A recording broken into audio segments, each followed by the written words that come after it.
ఇప్పుడే తాజాగా అందిన బంగారం మరియు వెండి ధరలు ఎలా ఉన్నాయి? ముందుగా వీడియోని లైక్ చేయండి. మీరు లైక్ చేసి చూడటం వల్ల బంగారం మరియు వెండి ధరలు మారిన వెంటనే మీకు ఈజీగా తెలుస్తాయి. ఇంకా లేట్ చేయకుండా టాపిక్లోకి వెళ్ళిపోదాం. ఈరోజు బంగారం మరియు వెండి ధరలు ఎలా ఉన్నాయి?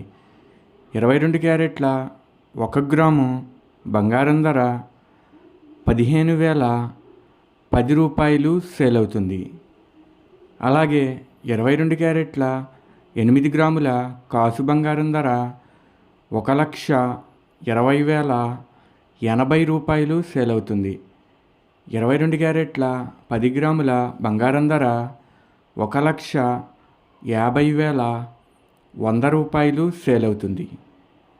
ఈరోజు వెండి ధరలు కూడా ఎలా ఉన్నాయో చూసేద్దాం. 1 గ్రాము వెండి ధర 265 రూపాయలు సేల్ అవుతుంది. 10 గ్రాముల వెండి ధర 2,650 రూపాయలు సేల్ అవుతుంది. అలాగే 1 కేజీ వెండి ధర 2,65,000 రూపాయలు సేల్ అవుతుంది. డైలీ బంగారం వెండి ధరలు తెలుసుకోవడానికి వీడియో లైక్ చేయండి. అలాగే నమ్మలేని వింతలు యూట్యూబ్ ఛానల్ని కూడా సబ్స్క్రైబ్ చేసుకోండి. బంగారం మరియు వెండి ధరలు చేంజ్ అయిన వెంటనే మళ్ళీ కలుద్దాం. Thank you for watching.